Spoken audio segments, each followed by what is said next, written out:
this. I got my Noah shirt on. I got the old Loa No-Go. He's got the old school shit too. I'm channeling my Bill O'Reilly. I like that. Let's do it live. We're gonna do it live. We're gonna do it live. I don't know which one of these is the new one. Who's calling it? That's not the new one. Oh, that's okay. That's okay.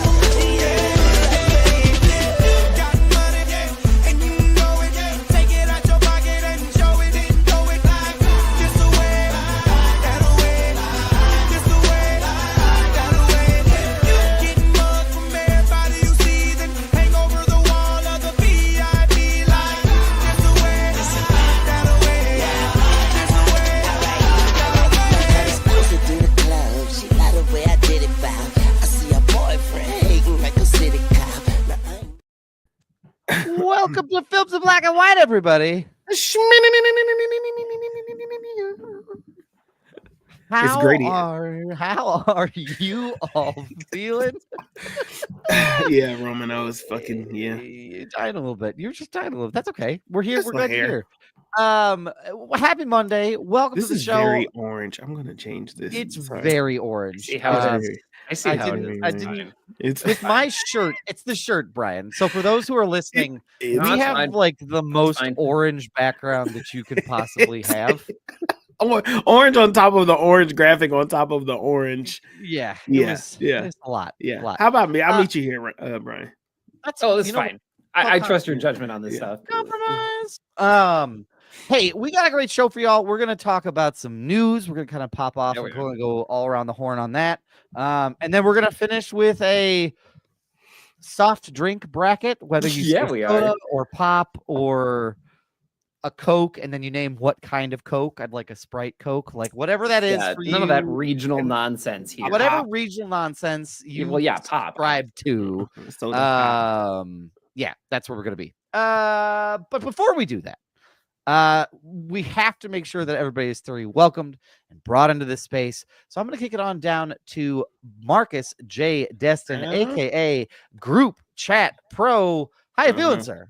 I feel good. I feel better than whoever's running our damn country trying to put people in, accidentally putting people in. Oh my gosh. I'm not really sure what the fuck was going on, but it just made me laugh that these are. That was the first headline I saw today, and I stopped reading news. It was like Defense Secretary set up group chat with a bunch of people, one of them being a journalist, and just texted out military plans through the weekend. Like, that's something I would do as a teenager. It's just like, so whoops, stupid. you're on this group chat? Huh? It's just sorry, really Mom, dumb. Sorry, Mom, get off the group chat. It's just like the news reporter ended up removing himself. Like nobody else removed him. I didn't know that, and that makes it funnier.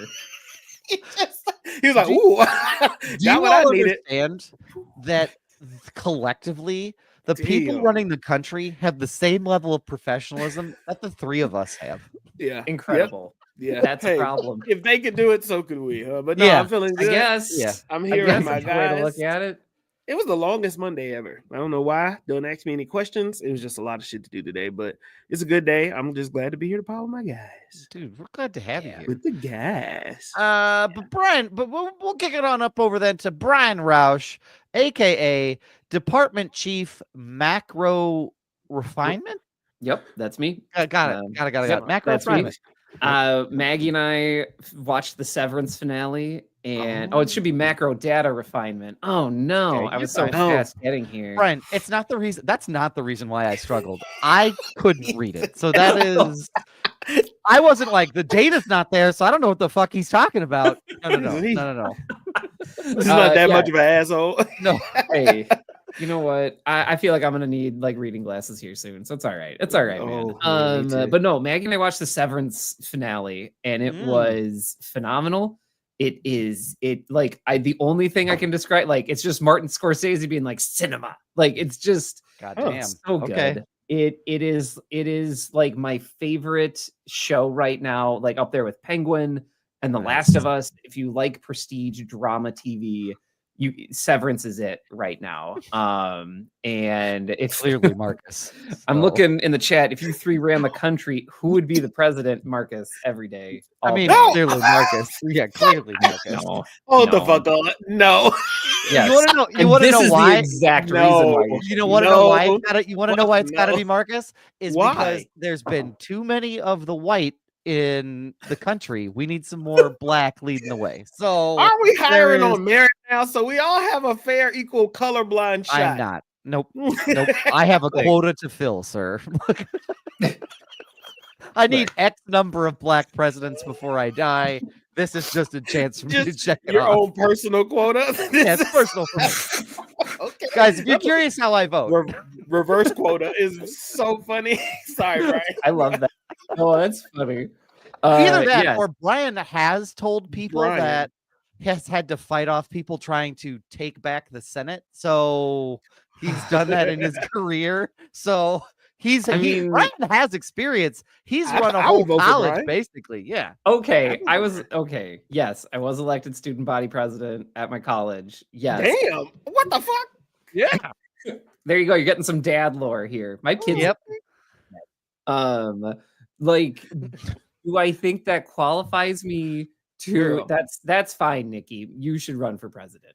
And in the comments, I also have a I'm female loving you all. quota. So But also, like, I mean, you know, a college is very different than a country.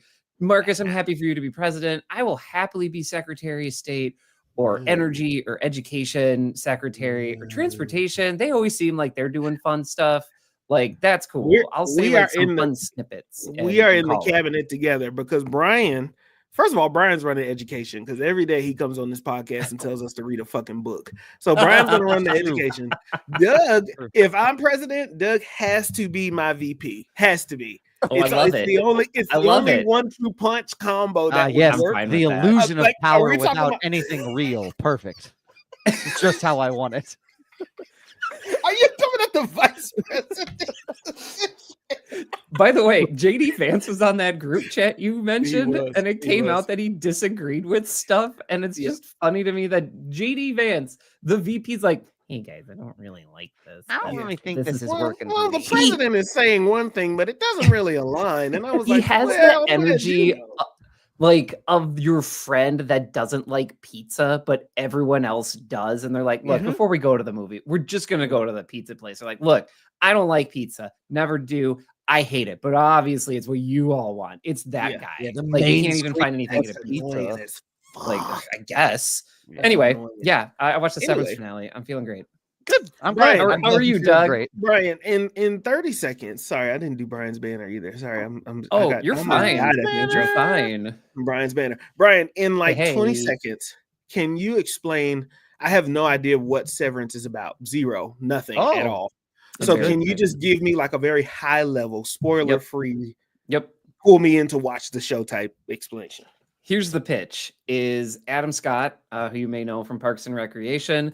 He works at a place in which he goes to the office, but as soon as he goes into the elevator of the office, he does not remember anything after he gets out of the elevator. And essentially a new person does all the work for him. So basically for you, Marcus, it would be like you going to clock into work, but as soon as you enter your office, you just, you don't remember anything. You don't remember anything for your life outside of the office.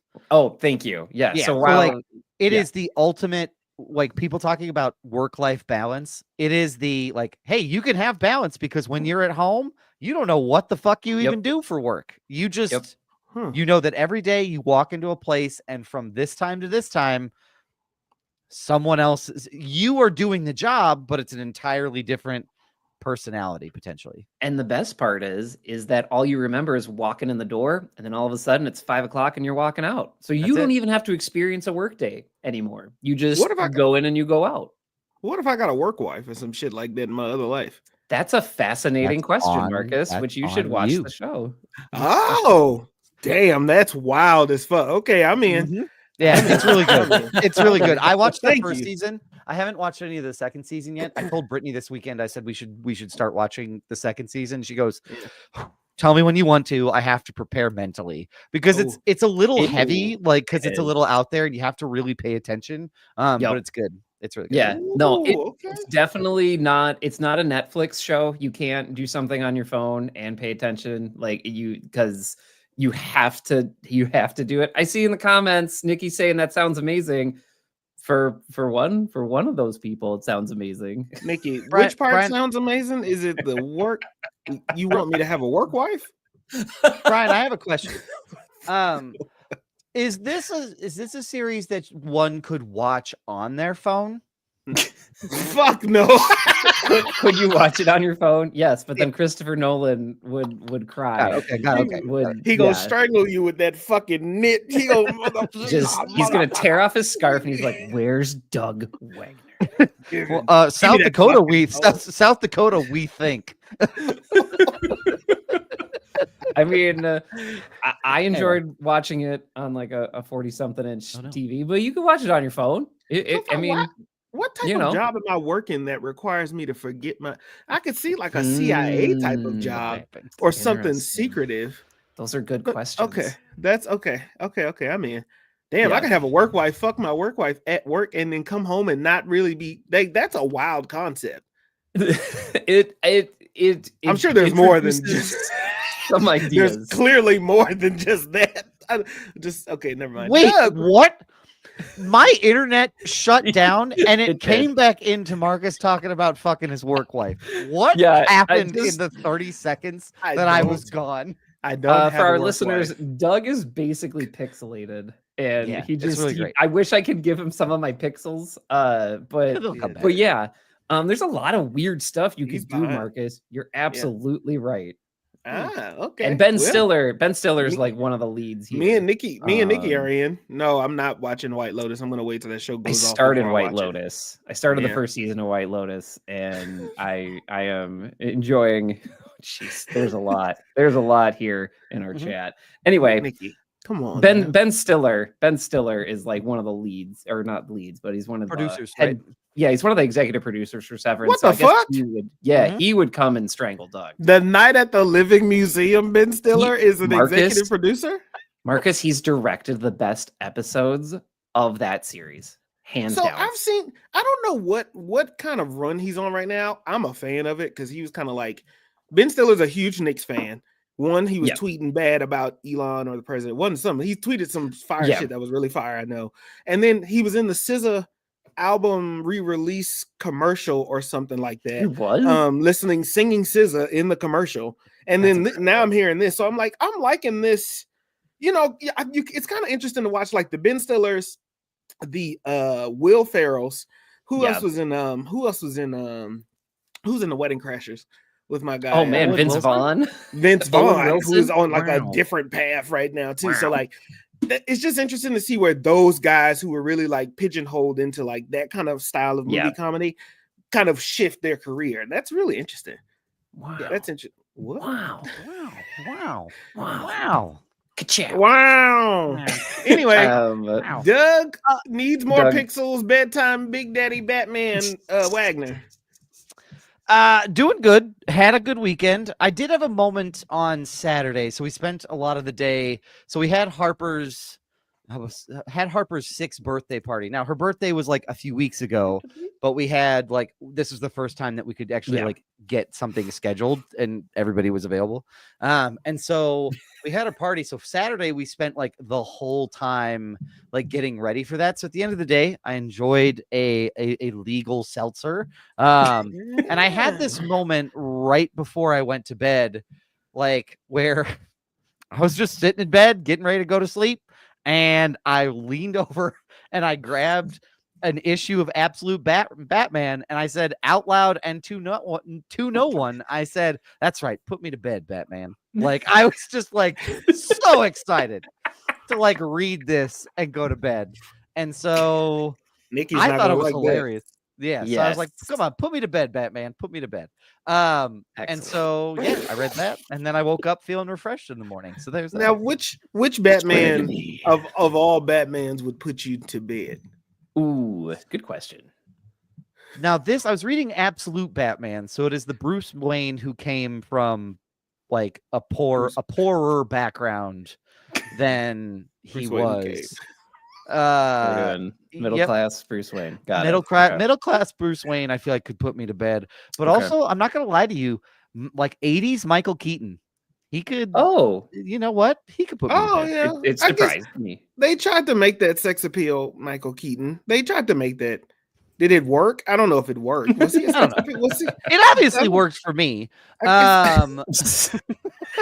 Christopher Nolan's Batman is too intense. I feel like he's gonna shout at me, "Go to sleep!" Like, and I just don't have the patience for it at all. That one's not gonna work. Go to sleep. Go to sleep. Where's Rachel? I don't know. I'm in bed, Batman. Leave me alone. And then what is it? Oh, Pattinson's Batman's gonna cry a lot. Yeah, you don't want him putting you to bed. You don't want emo bats putting you to sleep. I don't want emo Batman. Val Kilmer Batman, I didn't see enough of him to have an opinion. And then the other one who I forget, but yeah. Okay. Yeah. Well, I get it. Are you talking about Ben Affleck's Batman? Is that the one you forgot? No, Ben Affleck's Batman. I want to work out with Ben Affleck's Batman. Yeah. I don't want him to put me to bed. Okay. Yeah, I get it. Okay. Yeah, I don't want him to put me I to get bed. that 100%. Wow.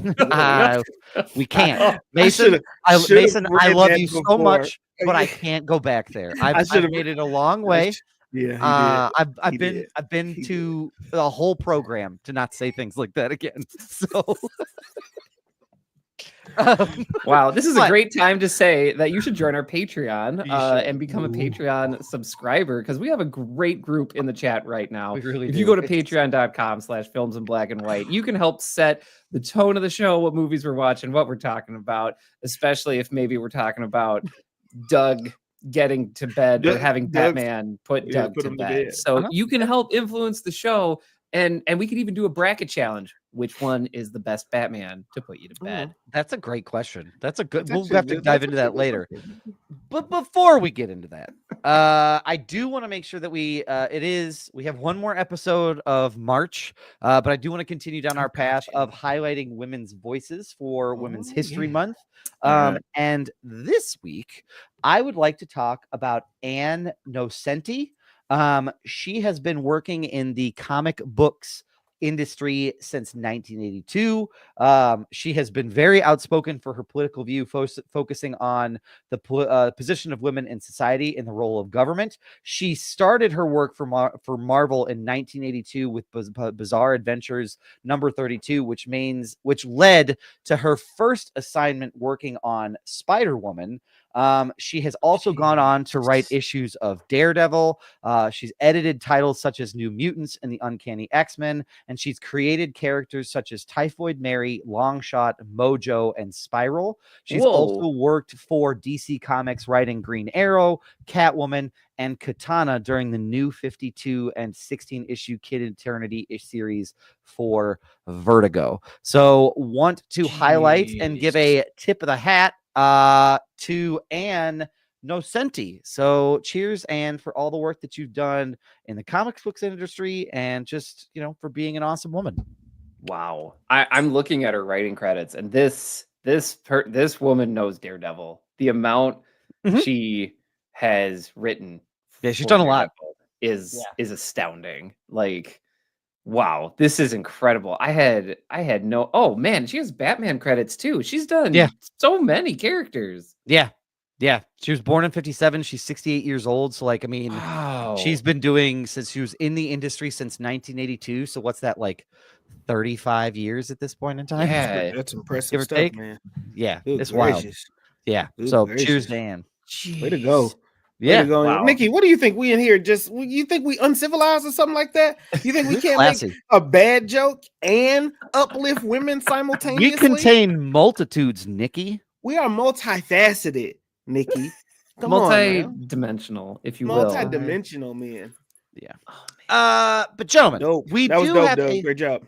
Yeah, thank you. We got one more, so we'll do one more next week, and then we'll get it from there. That did come from an article from Screen Rant that I would think also highlighted other women's voices. I'll post the link in the episode description, so check that out if you're curious and want to read some more. She also wrote quite a few of Star Wars comics back in the 80s too. So, and I have cool.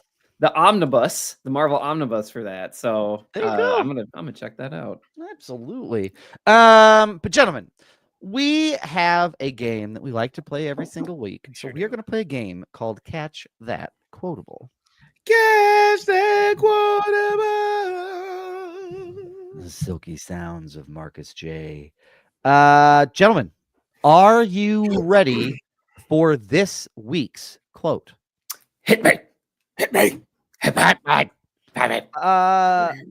Here's the quote. It's one line, and it is, "I'd rather fight with you than make love with anyone else." It's not a sentence I expected to hear today. I'd rather fight with you than make love with anyone else. That's very deep. I mean, what the fuck was Roman watching? I would love to know. This feels, I don't know. This feels like a gratuitous early 2000s action movie. Ooh, I don't know. I'm thinking like do you know what it is though? I do. And I will say this. I will say this. Brian is in the right time frame. It is early 2000s. He's in the wrong genre, but he's in the right time. Oh. It's not. So you said action, Brian? Yeah, it's not. I said action. It's got to be a rom-com, right? Well, then I guess we're shifting to romance. Maybe drama? I don't know. Romance. I guess romance would make the most sense. This movie, you should be all over this shit. It's early 2000s. It's a rom-com. Like, you should be like eating this up. You got to give one more. You got to give one more hint than that. You know how many rom-coms came out in the 2000s? Okay. I mean, I don't know. You've Got Mail comes to mind, but it was the dialogue for that was a little bit more. I don't know. It was a little bit more refined than this, so I don't think it's that. Let me see. I will give you an actor's name in this movie. That'll be the last hint that I give. All right. I mean, there's a lot. No way Marcus knows it. It's a white movie. Is that what you mean? I watch white movies too. I don't know what does that mean? What does that mean? As I look at the cast, Marcus, it is oddly very white. Dermot Mulroney is the main male lead. I'm sorry. That sounds like a made up name. That sounds like Dermot. No, I know Dermot. Now. I know Dermot. You do? I feel like I feel like I would. Dermot. Dermot, Dermot. I don't know. Mulroney. This isn't 27 Dresses, which was it huge is in my social circles. It is not 27 Dresses. It's not How to Lose a Guy. Dermot Mulroney, Mulroney. All right, I get My Big Fat Greek Wedding. That's like the only other big rom com of the time. Okay, it is not my big fat. It is mine. It is not. My big fat All right, Marcus. It's not your big fat what? Not my big fat Greek wedding. Oh, okay. I do. What? I do. You know this man. Is it Wedding Date? It is The Wedding Date. Holy shit! No way. This is 2005's The Wedding Date, starring Dermot. I know Dermot. Derm's your man. Dermot Mulroney, Deborah Messing. Deborah Messing. That's why I know it. For those of you that don't know, I've said it on this podcast a lot. I used to watch Will and Grace faithfully every day, and I'm not a gay man. I just enjoy Will and Grace. That was a good fucking show. No, that's a solid show. That's a good ass show, actually. Brian. Here's the that's synopsis. a good fucking show.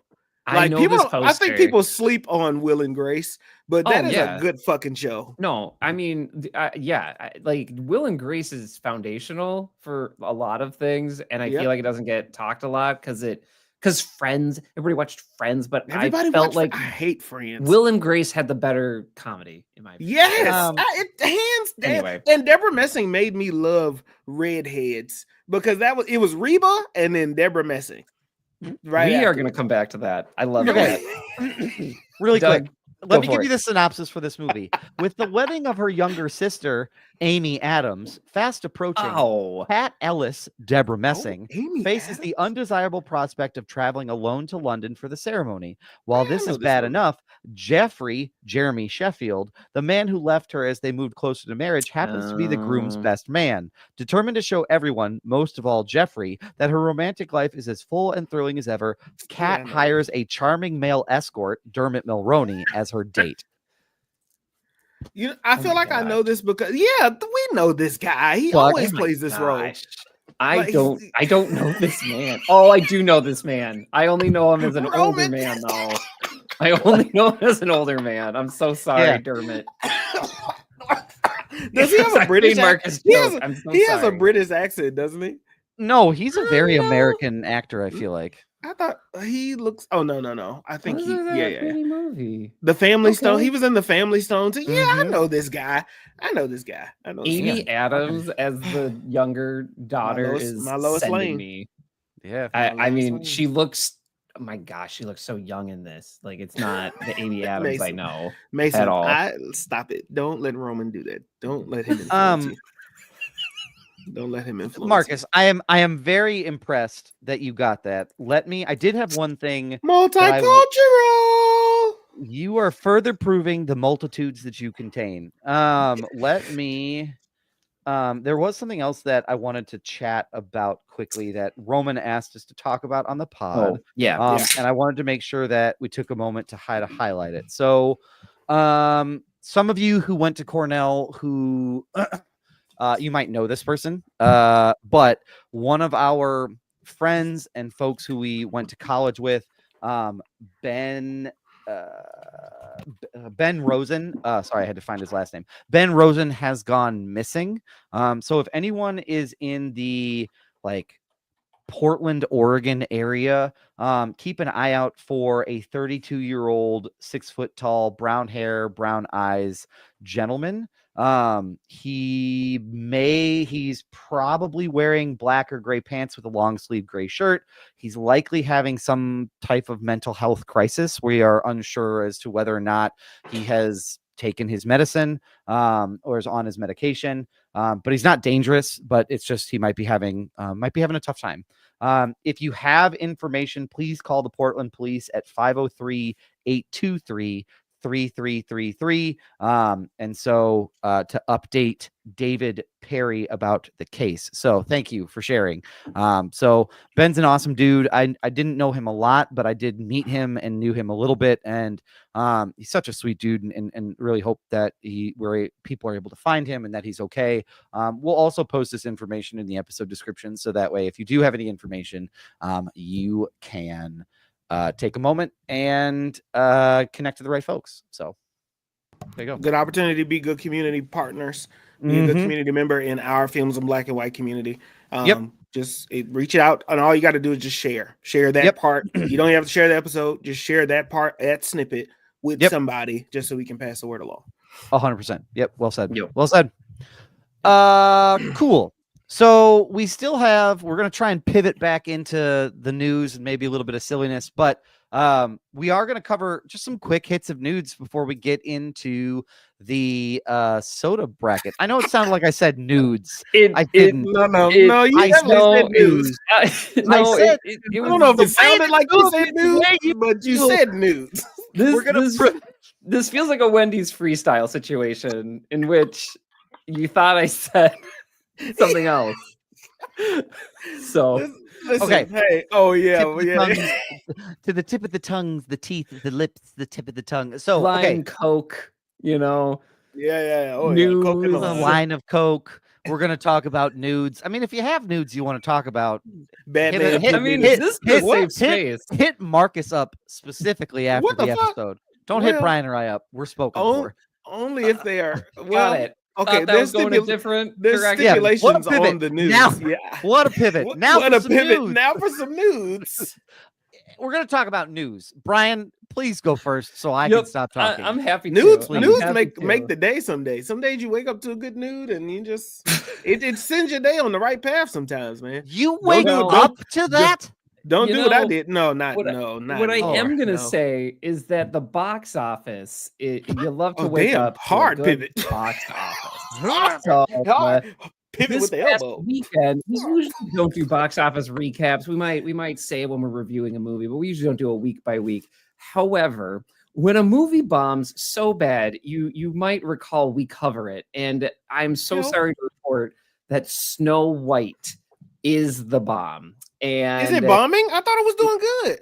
Marcus, let me throw some numbers at you. Snow White, starring Rachel Zegler and Gal Gadot, made this movie for $250 million. That was the production budget. This weekend, it made $43 million domestically here at the United States. And then it made $44.3 million overseas, making that an $87.3 million global start for your $250 million movie as a remake. So things are not great in that area. Now, I do want to also say for context, this isn't dead. It's not necessarily dead on arrival because Mufasa, which we all were very down on, we didn't even cover that box office because we were also on like break. But Mufasa made 35 million opening weekend, and it has gone on to make $718 million I have a question. overall. Yes, which Marcus is bonkers.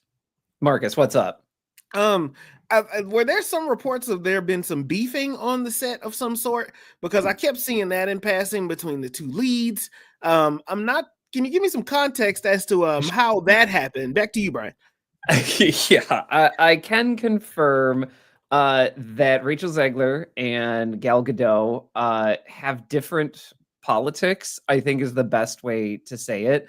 And essentially on social media, they were on opposing sides of the recent conflict that is taking place. Within the Gaza Strip. And essentially it started to spill out on social media. Rachel Zegler posted some messages. I don't have them immediately here. They were in support of the Palestinians, and Gal Gadot made comments in support of Israel. So yeah, this was this is a lot. And at the same time, I believe Gal Gadot also received an award for I can't find it right now, but it was the Anti-Defamation League, which is closely associated with Israel. So there's a lot happening there. And for further context, about 2 weeks ago, Variety reported that Disney was scaling back the Snow White premiere. They did not invite press. It was a closed red carpet. It basically turned into like a pre-party, essentially. And usually journalists are invited to talk to the actors and the creatives behind everything. And that did not happen. And so you can go read that Variety article. It has all the details there. I'm not getting into the politics here. I'm just trying to report on the facts of what has happened. And essentially that caused a rift between things. You don't see a lot of marketing with them both in it, like for interviews and anything like that. Interesting. Huh. So that is possibly one of the reasons that there wasn't a ton of buzz, is because the two leads, or the two most visible folks in this, were not really like promoting it together. Go ahead. You can't even go on your press tour. You can't be on the red carpet together. You don't want to, and there's a lot of dynamics here that I think are very dangerous. One, not dangerous, that's over exaggerating, but yeah, age difference in that, tenure in the game, just the game of movies and everything like that between the two, just directly, the political sides that you're choosing, because that's gonna bring a magnitude of support and hatred no matter which way you kind of go with that, just the way the world is set up. And you're also being portrayed as villain, villainess, villain and lead, or villain and hero, villain and princess, villainess and princess in this movie too as well. So like that's a lot of just interesting dynamics surrounding this movie. Yeah. I mean, Already. I haven't even got to the meat of it. Like that's just one part of it. Whoa, hang on a second here. It dethroned live Dragon Ball Z as the worst animation to live at. Correct. Oh, it did it really? Yeah. Dragon Ball still ranks now ranks a little bit higher in terms of what it made opening box office, I think, if it's correct. I'd have to let me look, I'll find it. Wow. Okay, thank you for looking that up, Doug. Y'all remember that? That moved Dragon Ball. Man, the Dragon Ball Z live action adaptation is like it's so phenomenally bad. Wow. I also want to say in here too that I do think it's also important, like when Rachel Zegler was announced to be Snow White, like the response to it was like downright toxic, which was not okay. And I'm also thinking maybe something like that informed this box office performance as well, which is obviously like not okay and deplorable. Rachel Zegler looks like Snow White. I don't know how you can't see her as Snow White. Like, I'll pull up the trailer here. Also, really quick, for those who are like, I don't know, she doesn't look like Snow White to me. Do you understand how she's drawn in the original, like the original 40s cartoon? She looks like she's made of fucking marble. So like, let's create an impossible standard and then be like, yeah, she doesn't look like Snow White. Neither the fuck do I. Like, let's not do this like at all, please. Damn, that's pretty accurate. I'm not gonna lie. I thought that shit was CGI for a second.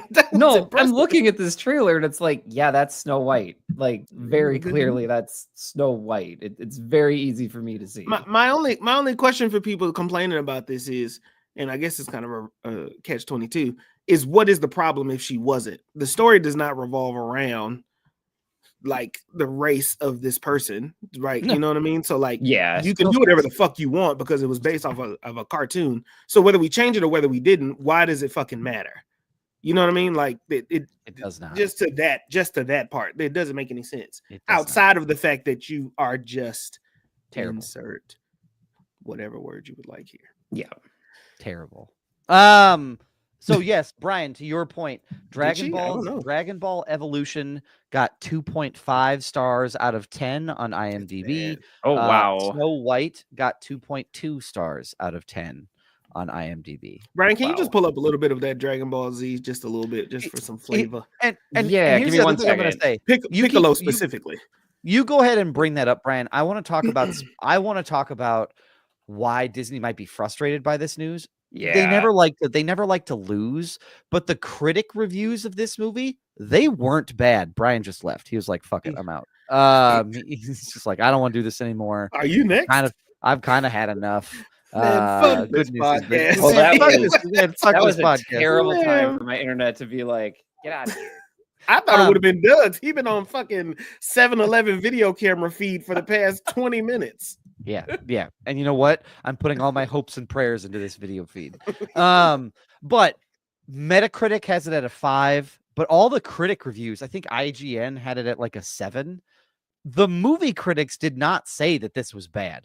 Like, which in terms of like other like Disney live action remakes is good news for them. So I think where they're particularly frustrated is not only could they not put the full force of their machine due to some drama that associated with their stars on the set, they couldn't do that for a movie that could have been a win. You know what I mean? Like it's it's particularly poorly timed because this should have done well based on the reviews, because it's, from what I've heard, not bad. Odd choices. I will report back when I see it because Harper wants to see it, but I will report back when I see it because apparently, so all of the dwarves are CGI.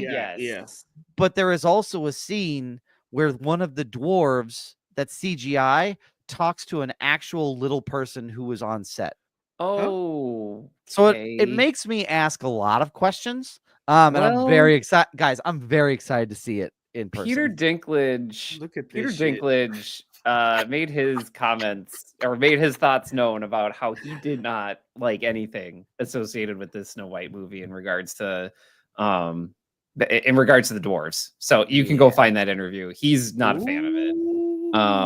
So it's an insult, right? And it's a lot. It's a lot going on. Yeah, that's a lot going on. Man. I do have the Dragon Ball Evolution trailer pulled up. Look at this. I don't know what I'm watching. We should watch. What am I watching? Oh no, someone's. This is so. This is. So I don't know funny. anything about Dragon Ball, so this is going to be my introduction Douglas. to it. And did you not watch that anime at all, Brian? No, I didn't. It always the Dragon Ball anime. Dragon Ball anime always felt like it wasn't. No. Wait, I'm allowed to have an opinion because this is America. Let me hear what Doug's opinion is. Hang on here. I feel the same way about Dragon Ball that I feel about country music. Stay with me. I feel the same way about those because I feel like someone's having a party where they know everybody and I don't know anyone. And they're like, you can't come to the party because you don't know anybody here. And I'm like, oh, no one's going to tell me any of the people here. No, you don't get to have fun. Like I feel that's how I feel about Dragon Ball. I don't know any of the people. If you pulled up a character from Dragon Ball and said, "Who is this?" I'd be like, "I don't know, Goku." Hell? Like I don't know who it is. So what the hell am I looking at here? Something terrible. That is not Bulma. I'll tell you that. Did you see Master Roshi? I'm sorry. Master Roshi. Is that the old man? For listeners on the podcast, I'm at 120 of this trailer. I've never seen this trailer before. I'm looking at a woman in like a cutoff shirt with pistols. This isn't right. Look, Doug, I understand what you're saying. I'm sorry. I had to get this out because I'm so No, Brian, I get it. I'm so surprised at what I'm looking at here. But Doug, like, why do you feel like you don't know anybody? Don't you feel like you just got to talk to some of the people and like get to know them? Like maybe Goku could be your best workout buddy. I don't know how long Goku's been around. Like, how long has he been around? Like, am I jumping in at the beginning? Am I jumping in at season 8? Like, where am I jumping in? Like, I don't want to jump in. See, here's the thing. Star Wars prepared me for this at such a young age of just like, I don't know, here stuff's happening. Just deal with it. There's Clone Wars. Wait, what? Anyway, we're going to go to the Death Star. I'm primed for that. So I understand you're like, I need context. I do know. But George Lucas has trained me to such a point where he's like, I'm going to introduce a concept to you. I won't explain it for 15 flipping years. Because for me, I want to know the lore behind it so I can get into it. Because otherwise, it's just flashing colors on a screen. I mean, look, in the comments, I'm not trying to diss Doug. Like, there are some things that need context, and I'm not saying George Lucas is a perfect storyteller either. I feel like there's a guy is there a turtle in this? Like, there's an old man who's a turtle. Like, I need to know why he's a thing. Like, just saying.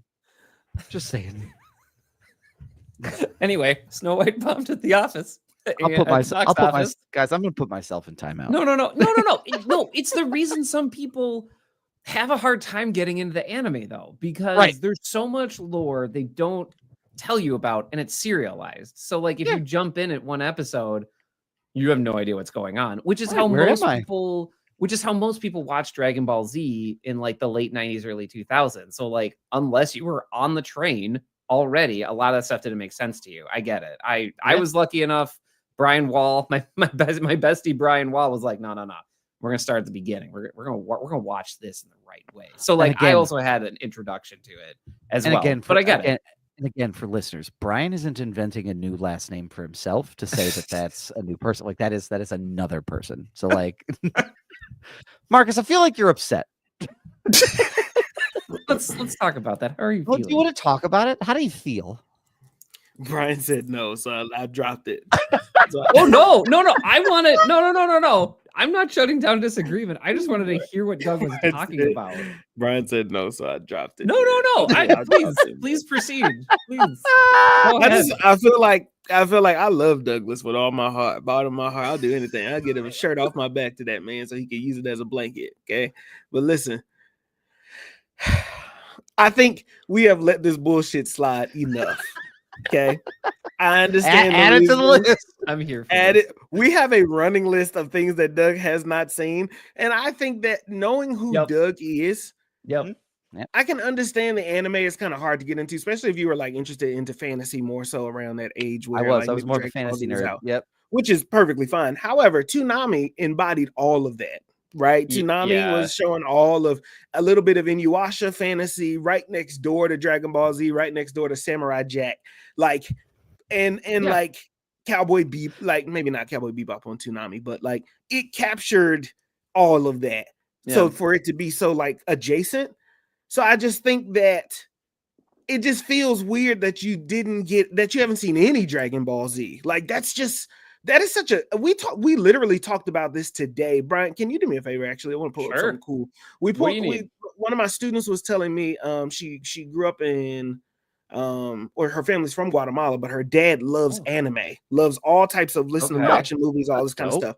But they watched anime in Mexican dub. So can you look up Mexican dub Dragon Ball? Right, so it's like Dragon Ball. Because she said like back home in Mexico or back in Mexico, they had a funeral when the creator of Dragon Ball died, like the day that he died. And I'll say that's so funny because we black people also did some mourning when Dragon Ball died because he was just like Dragon Ball was like so essential to us like as kids. I can't explain what it was that captured that captured like whatever that perfect triangle synchronicity. I don't even know what the fuck you call it, but we all loved it just to a different capacity. So to me, it's a little amazing to meet somebody that really doesn't have like that's just interesting to me because it's an anchor for a lot of people.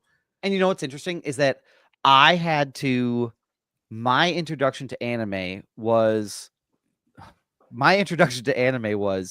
my friends and I would be in my buddy Ben's basement, and he would have rented the DVDs of anime from the library. And then we would play Magic the Gathering and fucking watch anime. Oh my gosh. Because Ben, shout out to my friend Ben Burry, he wanted to be an animator. So anything animation, he was like, he just consumed all of it. And now the dude has moved off to Hollywood and is working on like Nickelodeon shows and stuff like that. So like it was all about that. But to your point about Toonami was a cable thing, right? It was. Yeah. So here's the thing. My parents, I love my parents dearly. This is not me airing out any of my psychological grievances on them. But my parents told me that we couldn't have cable in the house until either my brother or I got straight A's. And that never happened until my senior year of high school because my brother got them. Oh, okay. So when you're like, how did you not watch it? Pretty easily, actually. Like, I watched. Okay. You know what, Maggie? She didn't have the same experience. Yeah, but like her family. Was anybody who's into trauma, like that's your kink, you're welcome. Don't look at me because I wasn't allowed to listen to rap music till I was in 8th grade. Yeah, because of church. Wow. Yeah, I get any secular music. No, I get it. But so, wait, but Dragon here I was, Brian Roush at 12, listeing to Jay-Z and watching Dragon Ball. Fucking Brian. Must be nice to have you have your freedom, Brian. Yeah. And I'm sure your parents love you very much, Brian. Roman said the same parents that won't allow you to upgrade their Netflix subscription. That's right. Yep, that's right. I do have a video of a Mexican dub of Dragon Ball. Yeah, I have not vetted this video. Just give me like a good 40 seconds of it. You know what I mean? Here we are. Catch it anywhere. Good luck, everybody. Catch it anywhere. Look.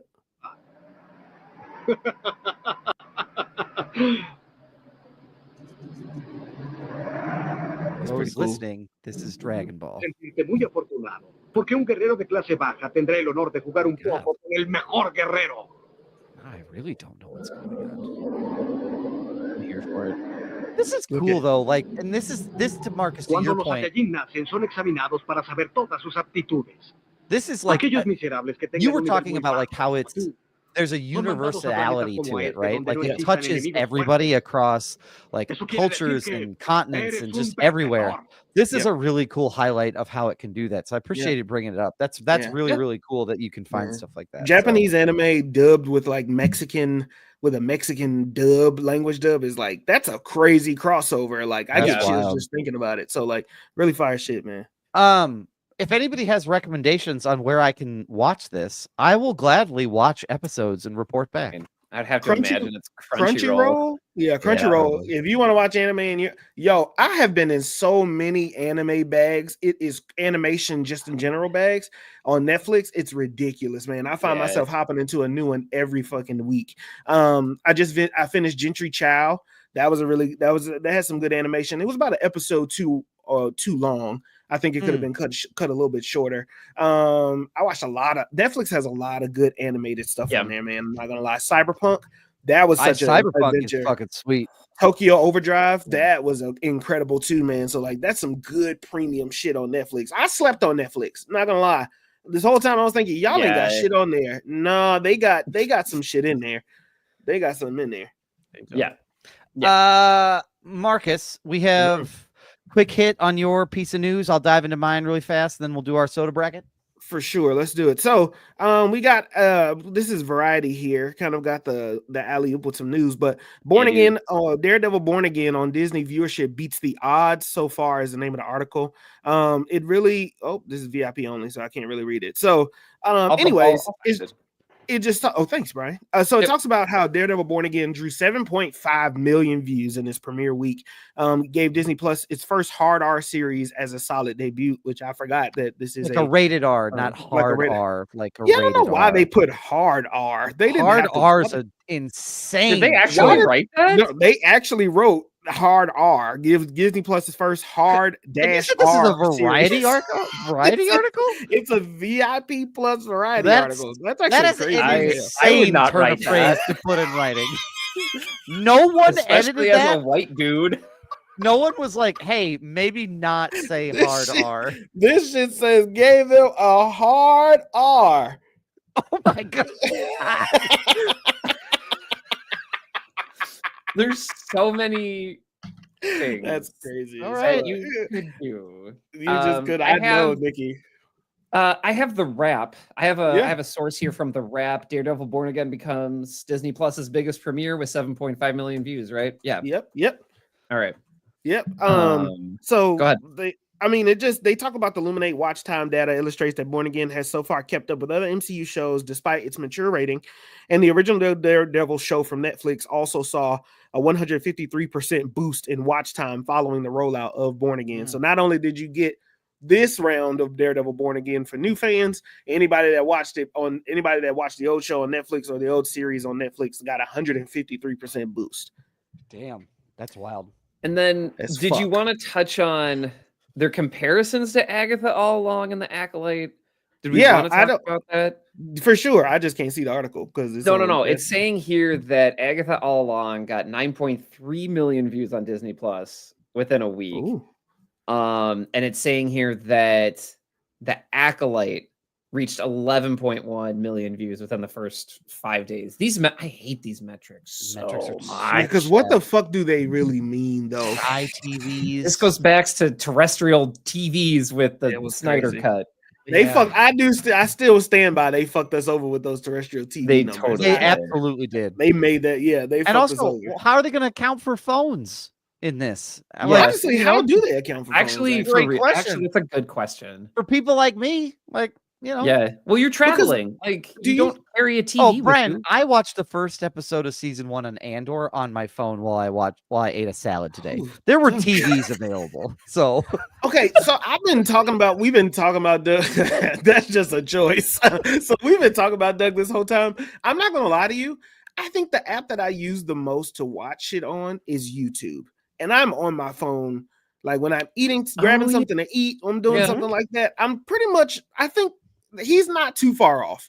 There's certain movies he's watching that he shouldn't be doing that shit with. Like Interstellar.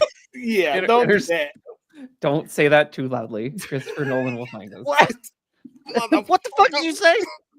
I'll beat your ass forward, back, it twice. And I'll educate you about the nuclear bomb while I'm at it. He has such a niche. Anyway, that was Daredevil. Daredevil's doing good. Can I really spend my moment just talking about Interstellar real quickly? Listen, You I rewatched Interstellar, and number one, phenomenal movie. Jesus Christ. I mean, phenomenal fucking movie. I need to rewatch it. If you just so happen to be on legal substances while you watched it, that shit was mind-blowing the second time to watch. Okay. That shit was incredible. And I guess you know how you watch. I've seen Interstellar now. This is my third time. First time it blows your mind because you're like, oh my god, it's the shock of it and awe of it all. Second time you're like, oh, I missed that the first time. Third time you see kind of the complete picture of the story that they're telling there, and I just think that they did really, really good with that. Considering you have not, this sounds terrible, but when you first see that movie and you say Matthew McConaughey is the lead. It don't feel like this kind of. I don't jump out the window to be like. I wouldn't have jumped out the window to be like, "Oh, he's gonna kill that shit." I would have been like, "What? Like you mean the guy from Sahara? Who? Guy from Sahara?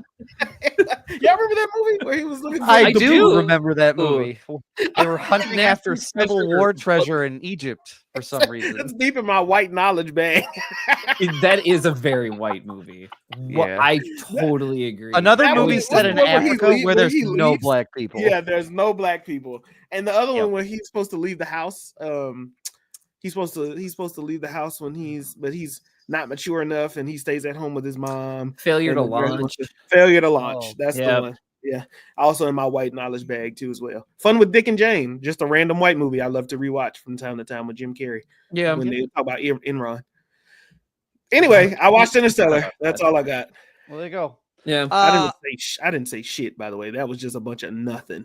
That's perfect. No, it's fine. I feel like I think this is important because I feel like a lot of times streaming services where most people get their stuff, it's like no movies before like 2015 exist on there. Yes. And I just feel like it's important for us to talk about near like past movies. I don't know. I just think it's important, especially a good one like Interstellar. So no, that's good. Talk about stuff you like. Yeah. We should all talk about things we love more. Honestly, I think we talked about this a little bit at the guys. I used ChatGPT to break down Interstellar because it was a little bit confusing. We'll talk about this on a bonus episode at some point. Not confusing. I understood it. My whole thing, and maybe I didn't explain this to the guys. This was my thing when I was trying to explain in the text message in our group chat. If this movie is about time, right? Just this one little piece, and then we can move on. If this movie is about time, right? It's an endless loop, and it's about time and gravity and like space travel all together, right? The science of it. If he was selected by the beings, and the beings are us, wouldn't this all just happen again because it's a time loop? Or what was it that broke the time thread this time, as opposed to if he was already there before? I'm ready to buzz in. Yeah, go ahead, Brian. Buzz in. All right. The way I interpreted it was that when Matthew McConaughey enters the fourth dimension, is what I'm calling it, that's where you can change stuff. Like that's where you can tinker with stuff. Not everybody subscribes to that theory, but that's my understanding of it. And so then it's like, well, that makes the most sense. We'll do the loop again, but you changed some stuff. Which is in that space that he built. Got it. Okay. In my opinion. That's I don't know. That's wait, why don't people believe that? They said that deliberately, that the interdimensional beings built this space, a three-dimensional space of the little girl's book room, or little girl's bedroom, for him to play around in, for him to do those things. Yeah. So why would people argue? That makes sense. Well, you could argue though that like was that free will action if it's gonna all happen again? Oh, great question. Yeah, okay. Yeah, it's a deeper question. Get it, but also it within the rules and context that the movie is laying out and how time and space work, it feels like that's what it's executing on, that idea. I don't think he's doing this just to do it all over again. He is trying to change stuff. Yeah. So maybe the first iteration of himself just didn't get to change things like he wanted to. It's possible. Yeah. We just don't know that. Got it. Okay, got it. Damn. Yep. All right, let's move on. That was it. Let's talk about Apple, shall we? So Brian brought up how great Severance is. Well, It did. they're not doing a lot to help Apple's bottom line. So Apple, according to a report by the information published on Thursday, the Apple TV Plus is currently losing more than $1 billion. That's billion with a B, dollars per year. Tech giant is spending around $4.5 billion on content annually, down from $5 billion. And it's an all original lineup. It has about 45 million subscribers. So it's basically, it sounds like Apple is using its iPhone sales to fund its movie business.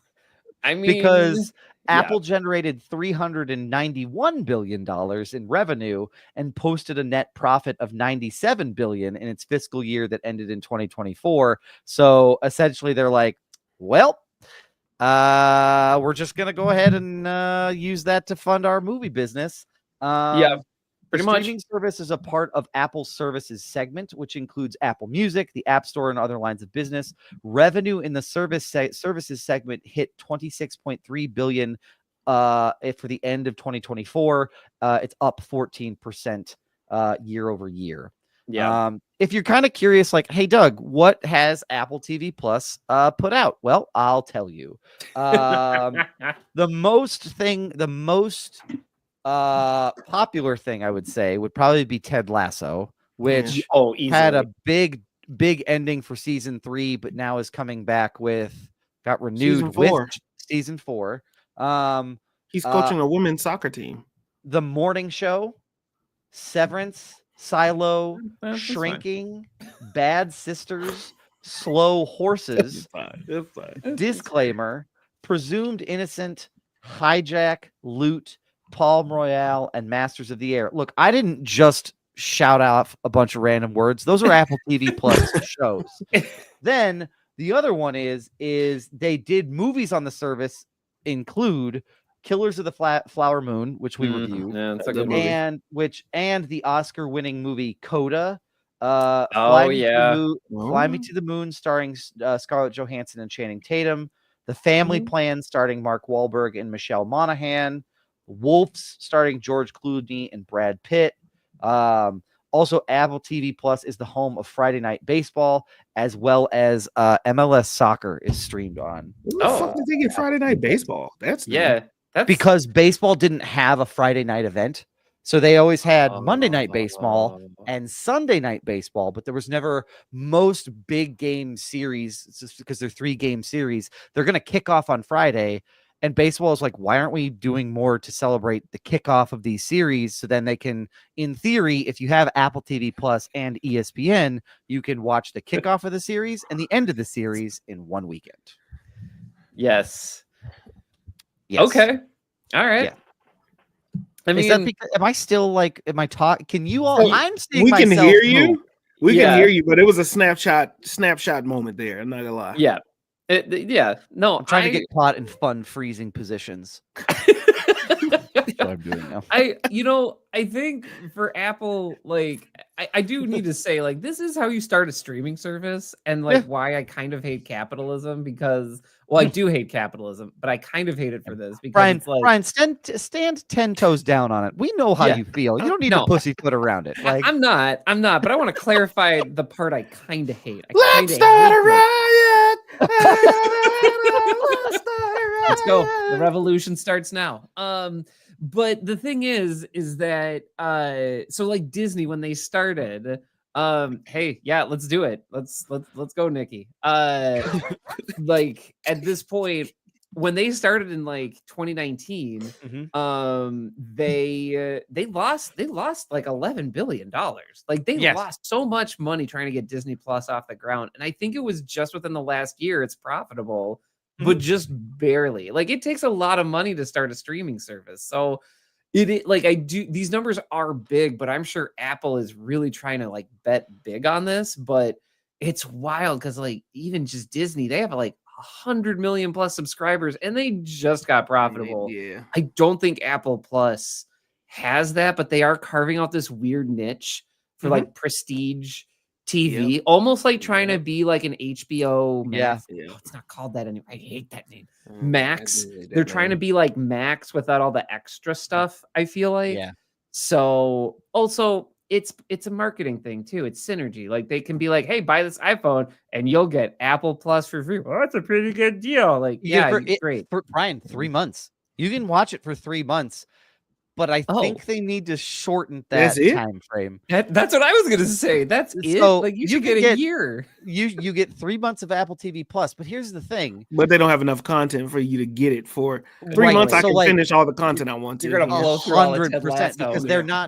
they're not planning for a binge environment. Right. So like Yeah. especially for their hit shows like Ted Lasso and for Severance. I mean, you can go and watch the whole series of Ted Lasso and Severance with no stops. When it comes out, it's week to week. But this is all gas, no breaks once you get that subscription. So they need to like lower that to like. Well, if you wait get it for 3 a month. weeks, wait 3 weeks, it'll be on TikTok. You can just watch that bitch right there. Oh my That's a lot of gosh. my feed these days. I'm watching full movies like on right there on TikTok. Goodwill Hunting. Oh, I saw it across This the is how, Spider-Verse. guys, do you understand? Listen to me. My viewing experience. I used to be like, I like watching movies in a theater. Now I'm like, let me watch them at home. Now I'm like, let me watch them on my phone. And now I'm taking Academy Award winning movies like Goodwill Hunting and being like, ruining them. hey, let me watch it in a series of 85 clips on TikTok. No. with somebody in the corner. Just Being like, somebody just something. This is the movie and pointing at something or in carving between, soap or some shit. even in between weird ads for dating women over 50, which is Right. what shows up as my Right. advertisement. Congratulations, these days. Doug. Nikki I'm said really just- proud of just myself. Shout out to real. Nikki in the chat. I also get that in my TikTok feed of just hated like, that. anyway, here's Big Bang Theory, and it's like, I hate this show. Why? What's the why one are with the we doing this doctor? right now? He's like on the spectrum, and Yeah. I forgot what the name of that show is. But Sheldon. they showed me no. Oh No. He's a medical there's a doctor. medical show It's a on medical CBS about a doctor on the spectrum. Yes, and I forgot the name of that show. It is was it based the- off of like oh. a Japanese show, or is it a Korean show, or is it based off of something? I don't know. It's wild though. Yeah. I Anyway, know what show you're talking about, and- Yeah, yeah. I hated that shit. The Good Doctor. I think you're right, I Nikki. I think think you're that right. might be It's right. the Good Doctor. It's the good. You know- Yeah, look at Nikki. Nikki, for Yes. someone who doesn't Nikki. like it, you Thank you, certainly did Nikki. know it. Yes. Fucking Nikki's a secret I Good Doctor saw- stand in the chat. Sleep I saw- yourself with good doctor. I saw clips of The Good Doctor completely out of context, and I was like, Yes. I don't think I'll ever watch this show. Yep. It looks like a terrible portrayal of people Yeah. who have autism in a medical Yeah. environment. One of I'm them made curious me to hear what laugh, they and think I of went, it. "This show's probably not for me." Yeah.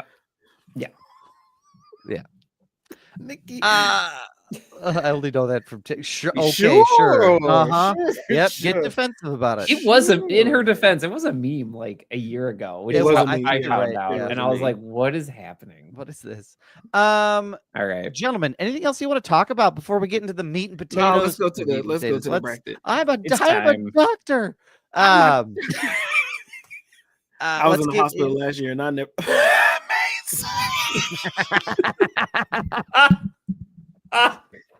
All right. So Brian has put together another outstanding bracket shucks. for us. Shucks. This one is going to be as by the book as possible. Yes. After we Um, got so much feedback from our fast food bracket. So we wanted to make sure that we did another one. So we decided Mason, to do come on now, ranking dog. different drinks. Come on, now, dog. Come on, dog. Brian, what's our criteria? Like, Look. is our criteria? So when we did the fast food bracket, it was we live in a town with get your life together. Like, Marcus needs a minute. We'll do this. we'll do this. We'll fill. We're gonna do this. I'm gonna mute him, and I'm gonna mute him, and we'll go ahead and get our life. I've muted him so that way we can just keep moving.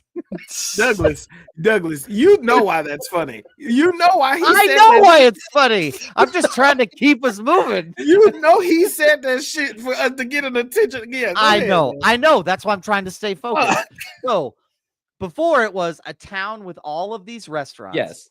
and you're picking the first one, should we take it from the same perspective of you have a fridge full of all of these drinks? What are you reaching for first? Yes, 100%. You Got have it. a magic fridge. This is this is you want a soft drink with dinner. Okay? Let's narrow it down a little bit. Magic you have a magic fridge. Magic Fridge is a bad 90s song. Yes, it by is. a bad hippies 90s song. I love that. Magic bad 90s porn. Magic man. Okay. So yeah, you're having it with dinner. Okay, you're gonna have it with a meal. You're not having it on your own because I know sometimes that messes, or not messes, but it changes things for people. You're not drinking this solo. You're gonna drink that. You're gonna drink this with a meal. I push back on that just a smidge. Sure. I would say, can we make it that you're drinking it solo? Because I would say what I'm eating it with would have some bearing. Yeah, that's fine. On what I'm selecting. Let's so let's say you are kicking it, watching a movie, gonna grab a soda. Like that's what you're gonna do. This is on theme for this podcast. With a shorty, huh? I love that. Maybe. Or your kids and your wife, but sure, whoever you're watching a movie with. Whoever you'd like. I'm about to sit down on a couch in front of a TV and watch a movie on TikTok. So you watching a movie? So the first I just was asking. I was the first person. All right, let's just go ahead because they made it. I'm just all right. Go ahead. No, you're good. That was on me. That's on me. The first one up is Sprite versus Pepsi. I feel like these are really two strong contenders here. I will watch a movie with you, Nikki. I just don't. They made it weird. Brian, right out of the gate. Pepsi is battery acid that tastes terrible, so I'm gonna go with Sprite, please. I was not Pepsi is the worst. I'm gonna go. Well, oh fuck, this is a little bit hard. Pepsi is too goddamn sweet. My teeth hurt after drinking it. Pepsi's too sweet. What about Sprite? Yeah, as an older gentleman, Pepsi is too sweet. I'm going Sprite too, but I do like Pepsi specifically over Coke. I wish I would have seen Pepsi go further into this bracket, but no. Well, there's other versions of it. Don't you worry. All right, so that is we got to get these 4 matchups knocked out before we get an even bracket. We have Fanta Grape versus Fanta Lemon. I'm about to fulfill all stereotypes. I'm going Fanta Grape because I am a sucker for fake grape flavor. I'm also going Fanta Grape. I've never had Fanta Lemon. I had Fanta Lemon when I was a child, when I was a boy, and it was not good. It was just not good. It's like, hey, do you like lemonade? But it's bad. Here you go. I had Fanta Lemon once for a nickel. How did you get to that voice from the Kingpin? He said when he was a boy. Back in my Kingpin reference. I was doing the Daredevil Kingpin. He was doing that. Oh, this is great. Oh, I was making him old. you went. Damn, nigga. Yeah, what the fuck? Right. I've never had that either. Oh, don't serve that with. Hey, Marcus, when you watch a movie, don't buy either. She doesn't Nikki? like either. Yeah, I'm really figuring out what kind of drink to put in the fridge. We're really honing in on it. This is going to be helpful. We got Diet Coke versus Diet Pepsi. I feel like we just got to knock this one out. Diet Coke. This is randomized seating, by the way, but I'm not mad about this matchup. Diet Coke. It's Diet Pepsi for me. It's Diet Pepsi. It's so gross. Diet Pepsi is better than Diet Coke. Diet Coke is weird. I couldn't believe in anything. That is something that is like that's fucking blasphemy. It's better than Diet Coke. Yeah, it is. Yeah, out of here. Yeah, it is. You're crazy. No, it is not. Yeah. Oh, I'm in enemy territory. No, I'm sorry. Diet Coke doesn't. It almost doesn't have taste. And yes, I would have been okay with both of them. Yeah, I would have been fine with that too. But I can't Coke, in good conscience vote. The Diet Coke tastes empty on the back end. Like there's something about it that just don't feel it doesn't finish the deal. And Diet Pepsi tastes. I can taste the artificial sweetener in Diet Pepsi on the front end. Well, yeah, you get something. It's not good for you, but you get what the fuck? Something. Yeah, I would rather taste nothing than like, hey, here's a chemical for you. A Diet Coke is like smoking a cigarette it does with no taste in like it. medicine. emphasis in Diet Coke. The emptiness in Diet Coke makes me feel alive. We need to talk to somebody about There this. is nothing better, and I know that we're not saying like where we're getting it from, but I think they put crack in the Diet Coke. Here I go again. I think they put crack in the Diet Coke at McDonald's because I have one, and I'm like, we know what that is, though. We know what that is. We know they juice it. Yeah, they up the it to make it a little bit. Yeah. The syrup. Yep. No, I thought it was the carbonation, the CO2, the carbonation. Oh so yeah, they make it a little bubblier.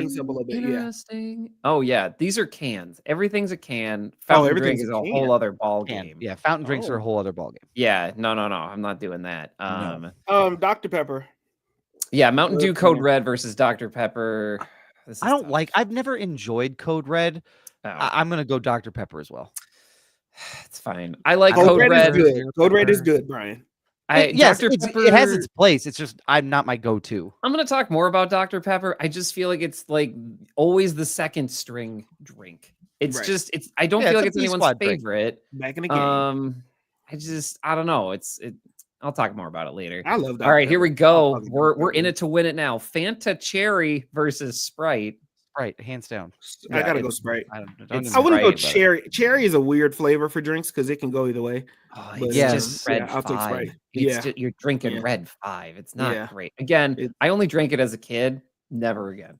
All right, here we go. Dr. Pepper Zero Sugar versus Baja, baby. Mountain Dew Baja Blast. Baja, baby. This is Baja me, baby. Baja me. Look, here's what I'm gonna say, just really quick. What? The conditions and criteria are if I'm grabbing what am I grabbing first? Oh, yeah. I know myself well enough to know that I am grabbing a zero sugar first because I want to feel okay about the pop choice I'm making. I will acknowledge that Baja Blast is the more tastier choice, but I am saying that if we are going with what I'm selecting, I am picking that zero sugar first. We should have had a separate diet category. You should have had a separate diet category. Morality and ethics do not compute to me when Brian, I am a man who lives his life by the book. There are rules. Even when no one is watching, there are rules. Whose book? Just put the book down. My book. I know who I am. I know who You're watching a movie. Yeah, and I want to enjoy a zero sugar while I do it. God, this guy fucks for real. You can tell. Wow.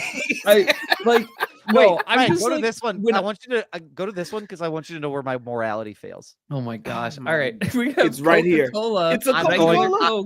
I'm going with Coke because Pepsi's a trash product. Go versus Pepsi Zero Why Sugar. Don't you? I'm not. Yo, what's it with you and Pepsi?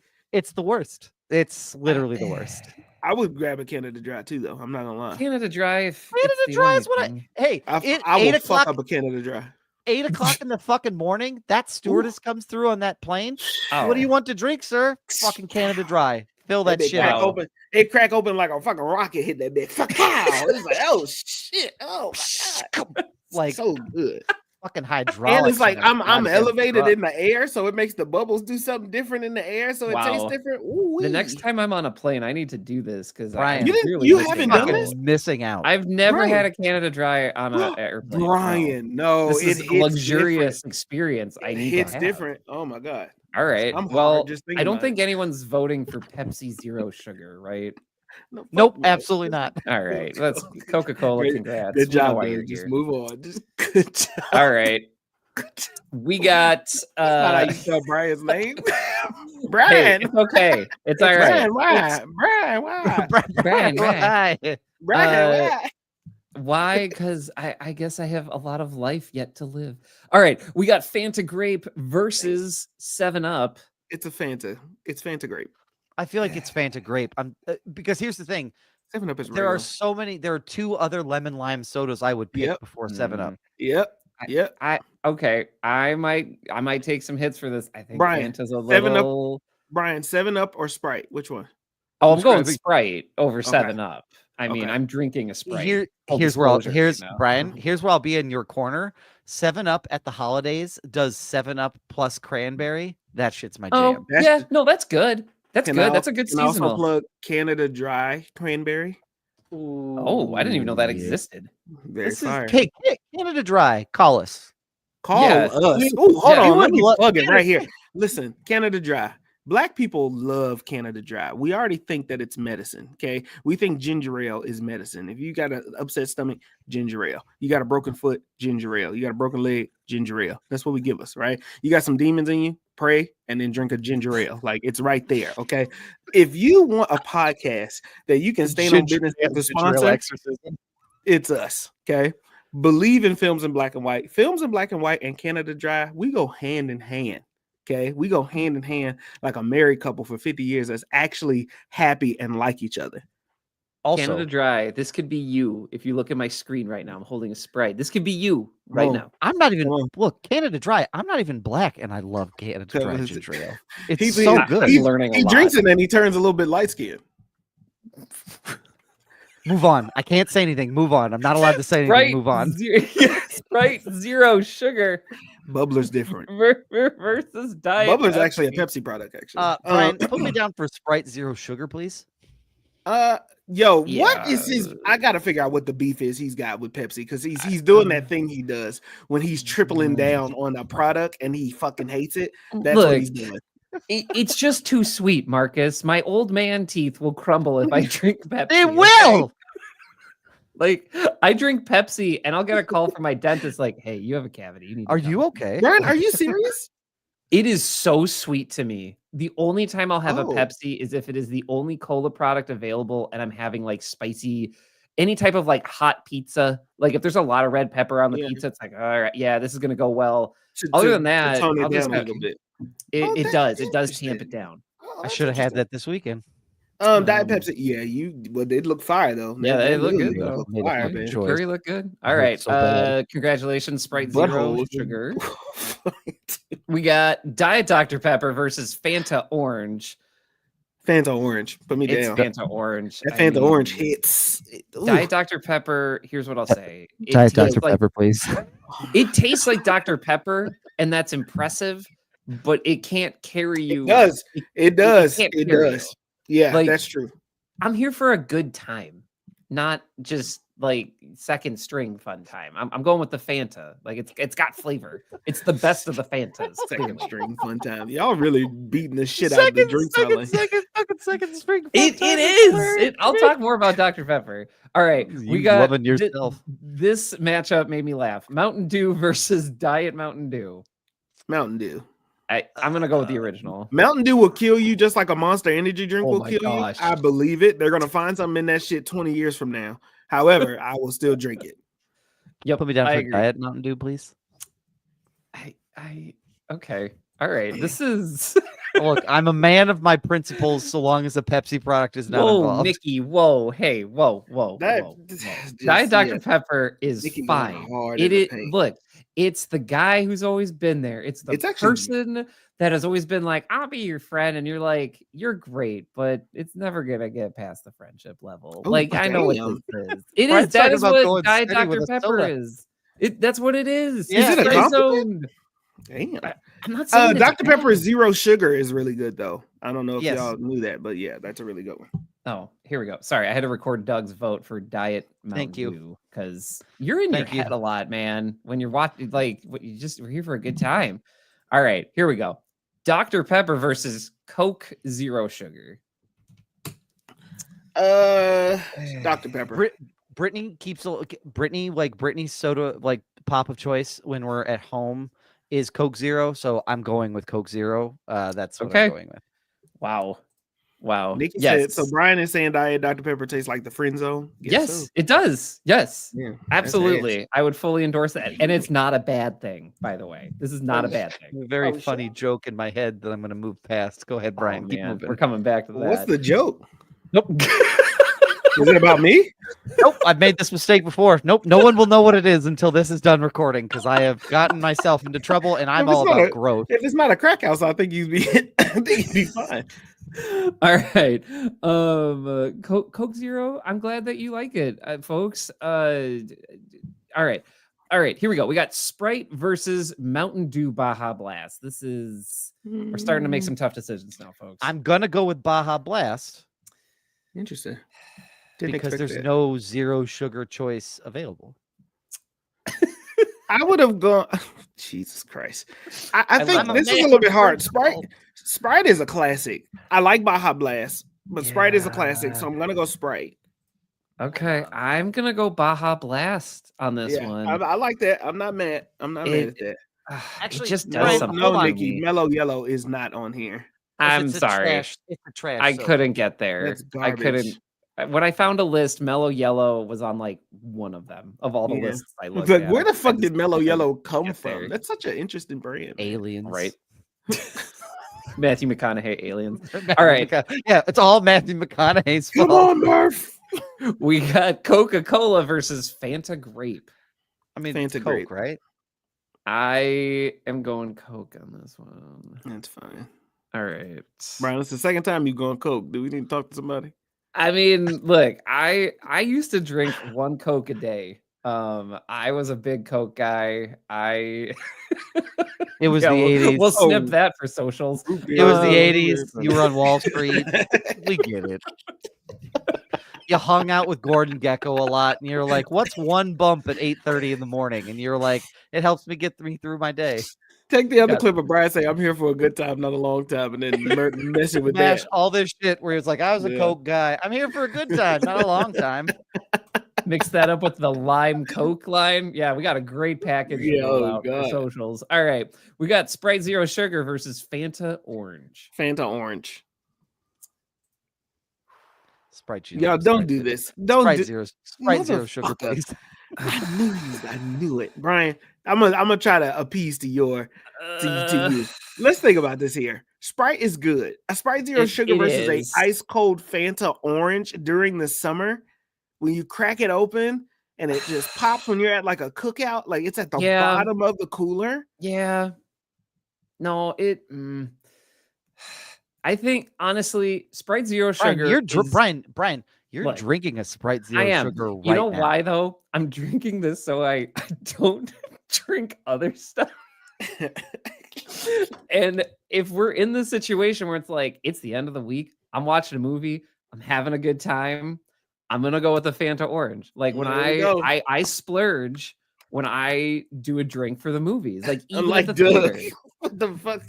Which I go to the Coke freestyle machine and I get a sugar-free Canada Dry. He gets the water. No, you don't. No, you Brian, don't. yes, I do every single time. No, you're joking. Brian. No, he does get that shit because he gets it at the movie. I'm a principled man. I of all the choices that Coke freestyle machine could give me, it is a sugar-free Canada Dry. This is wow. Like you no have a Dragon machine. Ball. And I know who I machine. I know who I am, Brian. Flavors, hundreds of flavors you can only get there, and you go with Canada. Go with the one I can get anywhere. Yep. This is disheartening. Meanwhile, I'm like Doug likes that aspartame. Borderline, almost doing like the most cursed combos you can think of like let's go purple Sprite and like Coke Swamp Zero. water. Let's go. Yeah. Like I'm learning a lot about you, Doug. I also drink it in the first 10 minutes and then have to get up halfway through the movie to pee. That's true. See, that is true. We'll come back to that. A peach Canada Dry is so fire, man. Ooh. But how do you feel about Mountain Dew versus Dr. Pepper? I think I would go Dr. Pepper. I think Mountain Dew has other flavors that are good other than original Mountain Dew. I like the other flavors, not the original as much. As well. You know what? I'm going with Dr. Pepper, surprisingly. Mountain Dew is fine, but like it's not what I'm going to reach for first because I know that that's going to be like 200 grams of sugar and I'm going to feel it. That should get you. I'm all jacked on Mountain Dew. Come on. Yep. Wow, we're already at the final four. Okay, just for a quick recap here, we got Mountain Dew Baja Blast versus Coke, and we got Fanta Orange versus Dr. Pepper.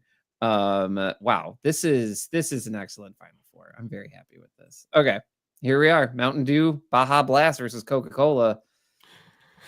I'm gonna go. I've recently leaned away from drinking Coke a lot. I'm not gonna lie, because it's like really dark and it just gets like too much of that makes your teeth chatter. I do like Mountain Dew Baja Blast though. It is such a light. It's a light opposite. Yeah, it's just really easy. Tastes good as a slushie. Tastes good as a soda. It's kind of hard to beat. I'm gonna go with Baja Blast. Baja Blast is magical. That's impressive. And we haven't even talked about food, but Mountain Dew Baja Blast goes with so much good It food. goes with a Now, lot of shit. if Mountain Dew Pitch Black was on here, I'd push that Ooh, fucker all the way to the end. Man, Okay, for sure. I was Or Volt. trying to figure out which ones to add here. Apparently, like they have a rolling They do. flavor. They like, got blue, distribution. orange, the blue one, the orange one, the code red. They There's have a the 4th of July invisible. variant. Yeah, they as got the well, 4th of July one which- too. As well. Was that And Baja Screaming- Blast was has that like Screaming 3 Evil flavors Eagle? too. Screaming Eagle Mountain Screaming Dew. Eagle. Probably. Yeah. All right. I think I know how this one's gonna go. Fanta Orange versus Dr. Pepper. RFK Junior's worm juice. Ugh. Oh. Ugh. Ugh. The monster's getting me. That was early. What the fuck was that? Nikki said, "What the fuck?" My favorite part about that was like enough time had passed, and I announced the matchup, and then Doug's like, "Hey, This is funny to me. This is funny to me. Of all the times for his internet Shut to up clear and up, listen to my it just, joke. yeah, it just no, right no, that now. was great. No, it needs to be said. All right." Dr. Pepper and Fanta Orange, they're in the fridge right next to each other. You're about to relax. What are we That's choosing, tough. folks? This is Dr. tough. Pepper. Doug says kinda- Dr. Pepper. It's Dr. Pepper. I don't like an orange soda. That's fair.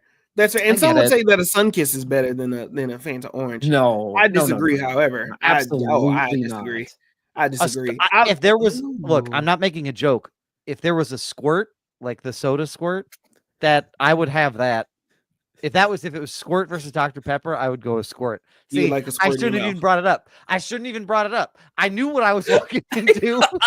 I haven't said anything. It's a real soda. I know. Yeah, I Doug, know. it This a is real on soda. me. This is my fault. Squirt. I only saw it in My one preference vending that machine. does explain a lot about me as an adult, but we'll leave that for Like- another day. I only ever saw it in one vending machine. Stop saying squirt. Why? Apparently, it's making some people in the chat Yeah, uncomfortable. That or it's All getting right, excited. all right. They're thinking about a frosty glass of I Squirt, mean- and they're like, "Sign me up." I'm still going. I'm here. Look, Hey, I want frothy? to enjoy my experience. I'm going with a Fanta Orange. Okay. Did he say frothy glass of squirt? I didn't hear it. I'm locked in on Fanta Orange. Okay. Okay, all right, here we go. I really feel like that dude's tripping back there. This is a little bit harder for me. I'm gonna. I It's might difficult. because Dr. Pepper. I can get tired of drinking Dr. Pepper because it's such a unique flavor. If that makes Yeah, sense. I agree. There's like So two or I'll three go flavors. Fanta Orange. Yeah. All right, Fanta Orange it is. Wow, that was close. That was Frothy close. squirt. Yeah. All right, let's take a look here. We are in the finals, folks. This is the championship. Doug may or may not be joining us. Brian trying to keep the train from derailing is too funny. Nikki, I have so much As always. practice in this. In my life.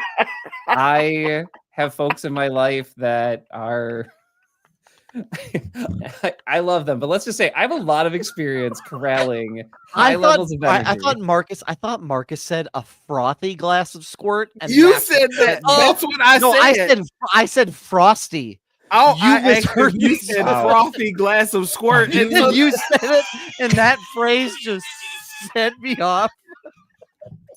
A frothy glass of Those two words shouldn't go together. a frothy glass of squirt. Your Oh. finest, sir. Oh, Garçon, Oh. please. A frothy glass of fresh. a squeezed frothy glass squirt. of squirt. Is this please. the Thank you. championship round? Oh. I this is the championship round. I love our chat. I love our chat so much. I see you all, Mason, Nikki, and Roman. I love Frothy y'all. glass of I love it. Okay, Why is it frothy? here we are. It's all We're roads. lead children, to everybody. here. No. This is good. I feel good. I don't know if I like this. I don't like where we ended up, and it's all our fault. Wait a minute. You got us here. How do we not have a cola in the last two? Because here's the thing. Cola is fine. Nobody like cola's fine. It gets Cola's you there. fine. It gets you what you need. But like, there's so many more interesting flavors you can go with. It's just the most prevalent and available. That's why I think cola's everywhere. So yeah. I think I get used to colas that I don't reach for a cola if there's another alternative flavor option next to it. That's what I'm talking about. Yeah, I agree, Brian. I mean, and I say this as somebody that drank Coke every day for 10 years. So I get it. Wall Street was tough for Brian. I'm gonna go Baja Blast. What the fuck? Those rookie numbers, you gotta pump those up. Now I gotta watch Wolf of Wall Street. All right, I heard Mountain Dew Baja Blast. Yeah. I'm not gonna lie. I gotta go Baja Blast. It's the Baja Blast. It's a unanimous decision. Yeah. I mean, which I don't think we've ever had in a championship round. I don't think we have either. I don't think we actually. No, I'll look at our records, but I mean, Baja Blast somehow is both light, refreshing, and filling all at the same time. I don't understand it. Maybe it's gonna kill me in a few decades if I drink it every day. I don't know, but and that's the thing. I only drink Baja Blast when it's like, well, special occasion. You know, like we're doing something fun. If I drink Baja Blast every day, I would just turn blue. Special occasion. If root beer would have won, Roman. I'm just telling you that right now. Root beer. Yeah, it depends on what brand of root beer, because there's ones I prefer. I agree. I mean, Marcus, what's yours? It's not A&W. It's the Barks. It's Bart's. Yeah, is my easy. My favorite. Okay, mine too. I'll own up to this. That was a blind spot for me because I've never really enjoyed a root beer, so I'll fully own up to that. Fair. However, I did have like 3 different sources, and I did not get the root beer. I didn't see it on the root beer. That's all right. So no, it was like missing here. It's a niche option. It feels like a niche option. It is a soft drink. I will admit that. However, I don't think it beats Baja Blast. No. Which is also really fun to say. Root beer might beat Baja Blast for me. I'm not gonna lie. Really? Yeah, root beer might beat Baja Blast. Okay, a nice cold root beer that's like that'll get a nice burp out of me. It's gonna be close. Like, because I really like a really good root beer. Yeah, sign me up. Yep. Really? Okay. Root beer potential winner here. Not what I expected. So maybe we'll do this with road trip conditions. See if root beer cracks there. But for now, Mountain Dew Baja Blast. Congratulations, you're the winner of the soft drink bracket. Congrats, Taco Bell, for bringing that into everybody's life. Man, y'all killed that shit. Y'all knew what the fuck y'all was doing with that one. It's a public service. Mountain Dew Baja Blast. It's the most requested pop at the theater. Wait, not Maze. Roman, are you serious about root beer? Really? Well, that makes all sense in the world.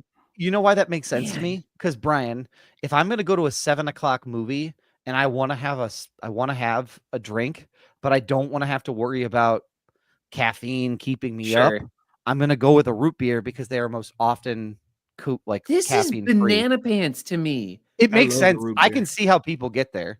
I love root beer. And it's got that vanilla, like that kind of vanilla back to it a little bit. Like you get not too much.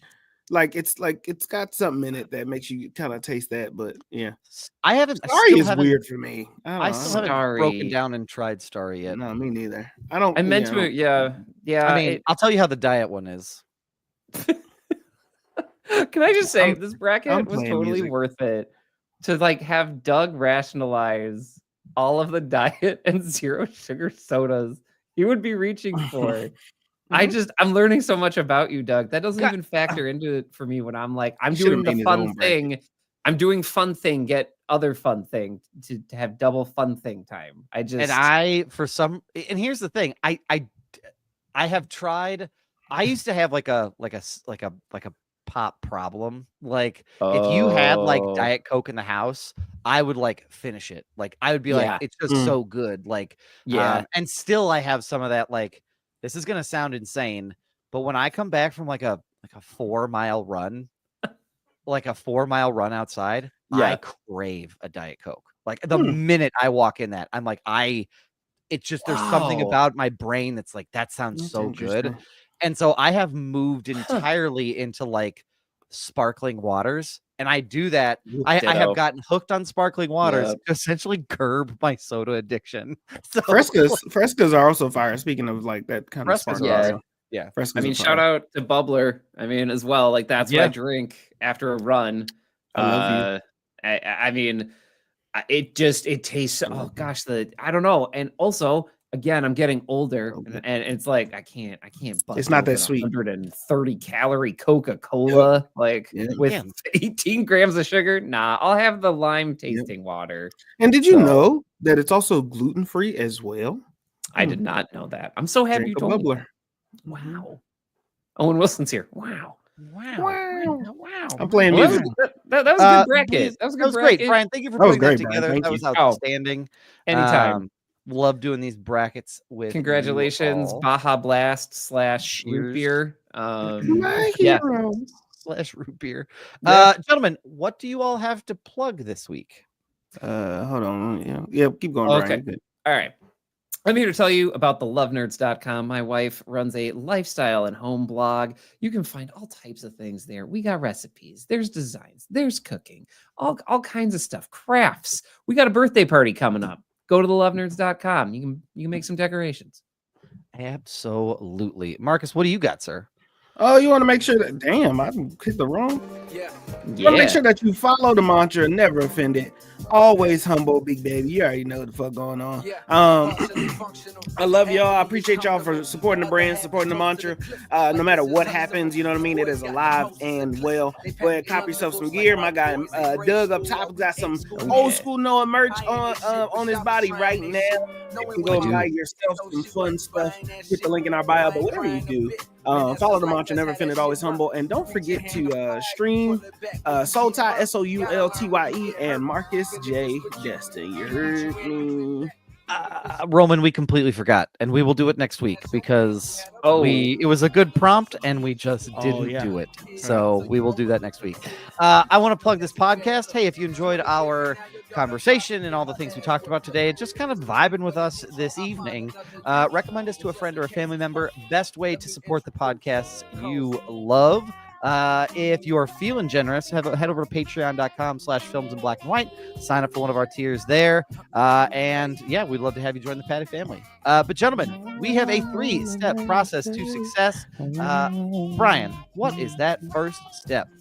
Hey folks, I'm here to tell you to read a book. And my reasoning to tell you to read a book this week is I read Pride and Prejudice in a graphic novel format. I've tried to read this book 3 times. I finally completed it on my 3rd attempt. I tried Pride, Prejudice, and Zombies. I tried original Pride and Prejudice. Finally finished with a Pride and Prejudice graphic novel. Nice. If you're having a hard time getting into a book, look for a different medium. Maybe you need an audiobook. Maybe you need a graphic novel. Try different stuff. It'll help. Love that. And love it, Brian. Doesn't have to be like a, fancy one. I'm like I said to these guys, I was reading Absolute Batman, also books that you can read. They're just little shorter mini books. So there you go. Step 2, drink some water, y'all. Look, it's important. We're gonna start to get into spring here. You're gonna start feeling the allergies. Water goes a long day with helping to fight those allergies, and in general, it's just good for you. So, hey, take care of yourself. Drink the nice water. Treat yourself to the fancy water. Maybe that's a bubbler. If it is, enjoy all of their flavors. But that's what I got. Drink some water. Anyway, wash your ass. Anyway, wash your ass. I love that. That does it for this week's episode of Films in Black and White. We'll be back next week with another outstanding episode. But in the meantime and the between time, stay safe, stay healthy. We love y'all. We appreciate y'all. We'll catch y'all next week. Love you, chat. Love the chat. Oh, Nikki. A frothy squirt. Of course, Nikki, we had to say it one more time. Seeing those things together makes me laugh. Like seeing those. It feels legal. Honestly, it just frothy. Frothy is a word that just is just a. It's just Sixers, baby. Get your frothy squirts and let's go, Sixers. Oh, God. Your frothiest squirts. Yes. Sir, can I trouble you for the frothiest glass of squirt you could provide? Please. Bones.